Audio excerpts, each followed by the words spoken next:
Imaginez un empire si riche, si puissant, que même les pharaons égyptiens se sont inclinés devant lui. Un empire africain d'oubliés, dont les trésors dorment sous les sables du Soudan. Un empire que l'histoire a voulu effacer, mais qui revient aujourd'hui réclamer sa place. Voici l'histoire cachée de l'empire de Kouch. Le pouvoir noir que le monde a tenté d'enterrer. Avant les pharaons égyptiens que le monde célèbre aujourd'hui. Avant que les grandes cités d'Europe ne lèvent leur première pierre. Il existait une civilisation noire d'une puissance inouïe, l'empire de Kouch. Un peuple bâtisseur. Un peuple conquérant.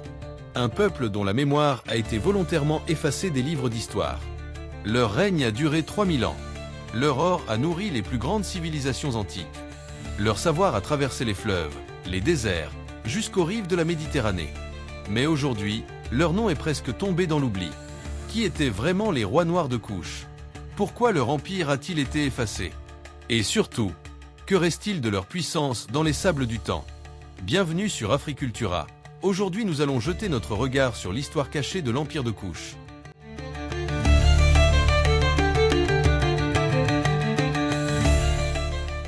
Il y a bien longtemps, bien avant que les pyramides de Gizeh n'émergent du désert égyptien, un autre royaume, au sud du Nil, bâtissait déjà ses premières cités. Ce royaume s'appelait Kouch. Situé dans ce qu'on appelle aujourd'hui le Soudan, Kouch a vu naître certaines des premières grandes civilisations africaines. Leur histoire commence dans une ville mystérieuse, Kerma. À partir de 2500 ans avant Jésus-Christ, Kerma devient l'une des premières capitales de l'Afrique ancienne.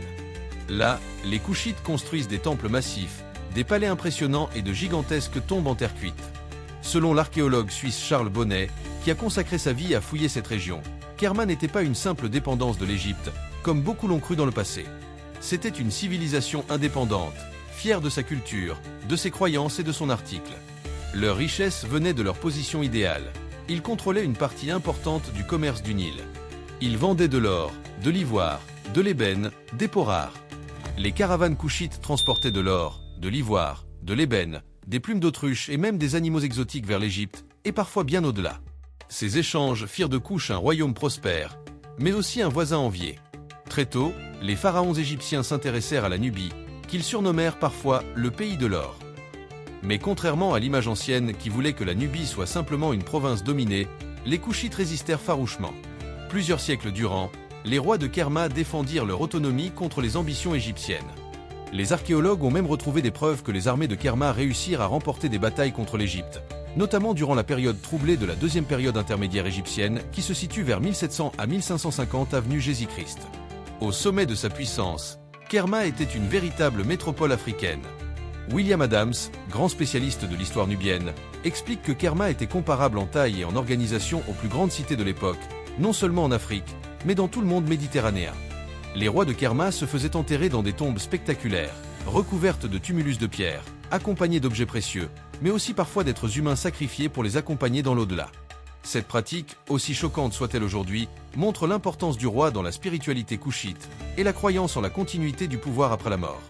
Mais au fil des siècles, l'Égypte, devenue plus puissante, finit par imposer son contrôle sur la Basse-Nubie. Après plusieurs campagnes militaires menées par les pharaons du Nouvel Empire, Kerma fut détruite vers 1500 avant Jésus-Christ.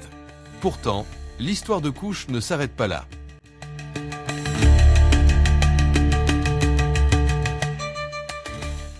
Après la chute de leur première capitale, Kerma, les Kouchites ne disparurent pas. Bien au contraire. Ils reculèrent vers le sud du Nil, autour d'un lieu sacré que l'on appelle Jebel Barkal. Cette montagne imposante n'était pas un simple rocher perdu dans le désert. Pour les Kouchites, elle était le symbole vivant de leur lien avec les dieux. Selon leurs croyances, c'était là que le dieu Amon, l'un des plus puissants du panthéon africain, descendait sur terre pour donner le pouvoir au roi. C'est dans cet endroit mystique que Kouch allait renaître. Au fil des siècles, un nouveau royaume kouchite se construisit, plus organisé, plus solide. Leur capitale, Napata, devint un grand centre religieux et politique. Grâce à leur position au carrefour du Nil et du Sahara, les Kouchites bâtirent une richesse immense. Ils contrôlaient non seulement les mines d'or du désert de Nubie, mais aussi les grandes routes commerciales. William Adams décrit Kouch comme un véritable carrefour d'échange entre l'Afrique noire, l'Égypte et le reste du monde méditerranéen. Ils échangeaient de l'or, de l'ivoire, des peaux précieuses, mais aussi des idées, des savoirs et des technologies. Le royaume de Kouch prospérait, dans l'ombre de l'Égypte affaiblie par les guerres internes et les invasions étrangères. Vers le 8e siècle avant Jésus-Christ, l'histoire bascula. Un roi couchite du nom de Pillé, aussi appelé Pianki, décida qu'il était temps de réunifier la vallée du Nil. Selon la célèbre stèle triomphale de Pillé, aujourd'hui conservée au British Museum, il mena une expédition militaire victorieuse contre les seigneurs rivaux du Nord. Sa conquête fut marquée par peu de violence inutile. Pillé préféra rallier les villes par persuasion religieuse, se présentant comme le vrai protecteur du dieu Amon. Pillé ne fut pas un simple conquérant. Il se fit reconnaître comme pharaon légitime d'Égypte, respectant les traditions ancestrales tout en affirmant sa propre identité africaine. Avec lui commence la fameuse 25 dynastie, aussi appelée la dynastie des pharaons noirs. Pendant près d'un siècle, les rois de Kouch régnèrent sur toute la vallée du Nil, de Napata jusqu'au delta égyptien. Parmi eux, un nom brille plus que les autres, Taharqa. Taharqa, fils de Pillé, est l'un des souverains les plus célèbres de cette période. Son règne fut marqué par des batailles contre les envahisseurs assyriens, mais aussi par de grandes constructions. Il fit agrandir les temples de Karnak, rénova les sanctuaires de la Nubie, renforça la position du clergé d'Amon. Robert Morco, dans son ouvrage Black Pharaoh, décrit Taharqa comme un souverain à la fois politique, militaire et spirituel, profondément attaché à ses racines africaines. Sous son règne, l'Égypte connut une renaissance spirituelle, un retour aux anciennes traditions que les précédentes dynasties avaient parfois négligées. Pourtant, malgré leur puissance, les pharaons noirs durent faire face à des défis redoutables. Les Assyriens, une puissance militaire brutale venue du Moyen-Orient, lancèrent plusieurs attaques contre la Basse-Égypte. Face à ces pressions extérieures, les rois couchites finirent par perdre progressivement leur contrôle sur l'Égypte. Mais ils ne disparurent pas pour autant. Après leur retrait, les Couchites continuèrent à régner sur leur royaume sud, fondant une nouvelle capitale encore plus grandiose, Méroé. À Méroé, ils développèrent une culture brillante, combinant tradition africaine, influence égyptienne et innovation locale. Les forges de Méroé produisaient du fer en grande quantité, ce qui renforça la puissance militaire et économique du royaume. Même si l'empire de Kouch ne contrôlait plus l'Égypte, il resta une puissance régionale pendant encore près de 900 ans. Aujourd'hui, les pyramides de Méroé, plus nombreuses que celles d'Égypte, témoignent encore de cette époque extraordinaire. Elles s'élèvent dans le silence du désert, petites mais élégantes, portant les noms oubliés de reines guerrières, de rois bâtisseurs et de prêtres du dieu Amon. Si cette plongée dans la grandeur cachée de l'Afrique vous passionne, pensez à vous abonner si ce n'est pas encore fait, laissez un like et dites-nous ce que vous pensez de cette civilisation. Ici, chaque récit redonne vie aux vérités oubliées. Rejoignez-nous et marchons ensemble sur les traces des empires silencieux.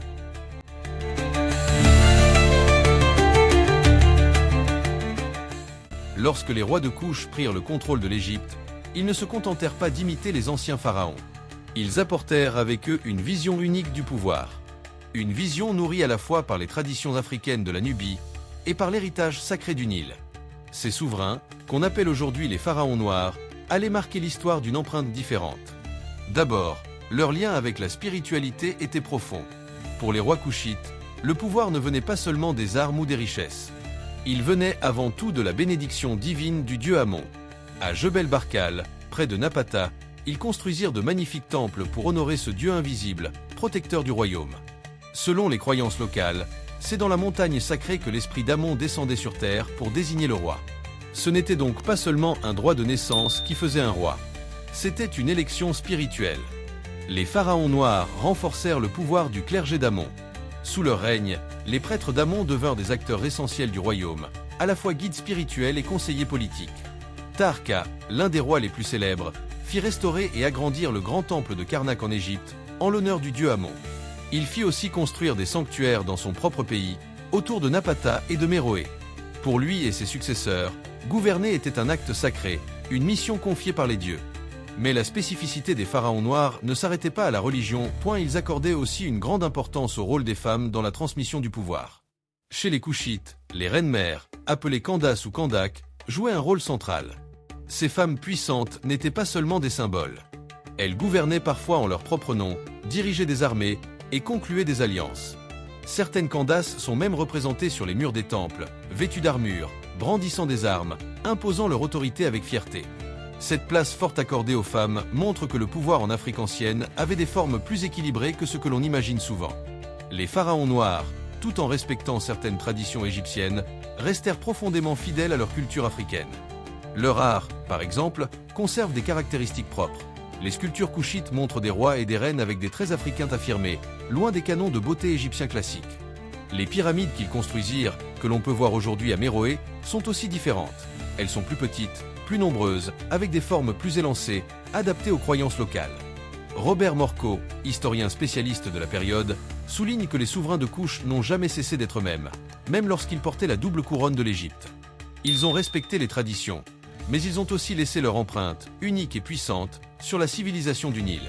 Pendant près d'un siècle, ils réussirent ce que peu d'autres avaient accompli, unir la Haute et la Basse-Égypte sous un même trône, tout en affirmant l'identité africaine du pouvoir royal. Pourtant, comme toute grande dynastie, celle des pharaons noirs finit par s'effriter. Les attaques répétées des Assyriens, venus de Mésopotamie, fragilisèrent leur contrôle sur le nord de l'Égypte. Petit à petit, les souverains couchites durent se replier vers le sud, dans leur terre d'origine. Mais même après leur retrait, l'esprit des pharaons noirs ne disparut jamais. Les temples restèrent debout. Les statues continuèrent à défier les sables du temps.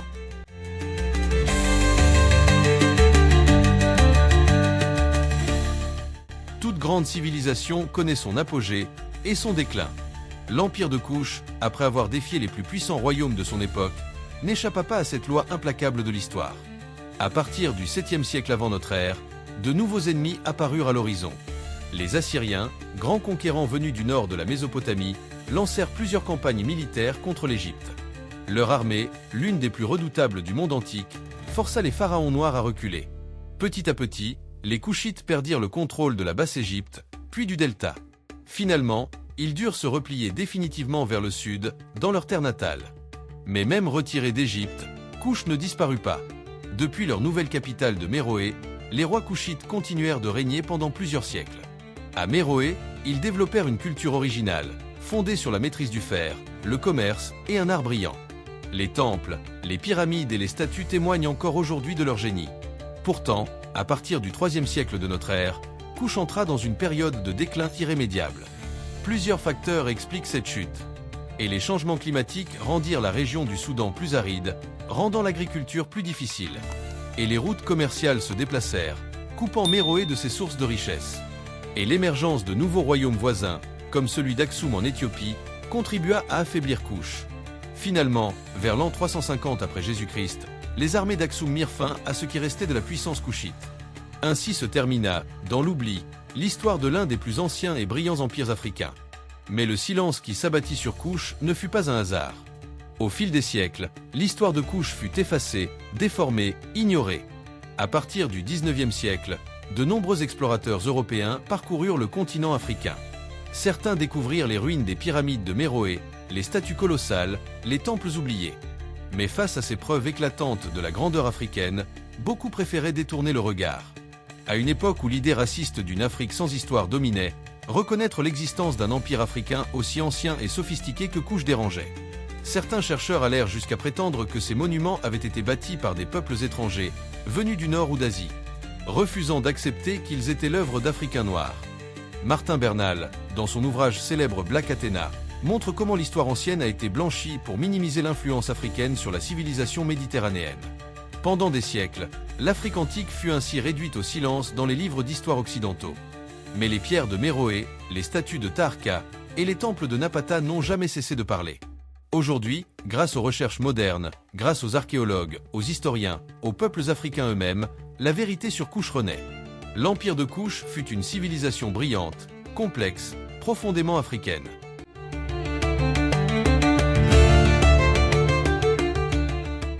Pendant des siècles, leur nom fut effacé.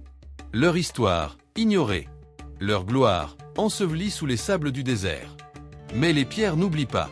Les pyramides de Méroé, les temples de Napata, les statues brisées de Taharqa. Toutes racontent encore, silencieusement, la grandeur d'un empire africain. L'empire de Kouch fut plus qu'un simple royaume antique. Il fut un phare de civilisation. Un centre d'échange, de foi, d'art et de pouvoir. Ces rois ne régnaient pas seulement avec des armes, mais avec l'autorité sacrée de dieux ancestraux, unissant la terre et le ciel par leur couronne. Malgré les invasions, malgré les siècles d'oubli, malgré les manipulations de l'histoire, Kouch reste vivant.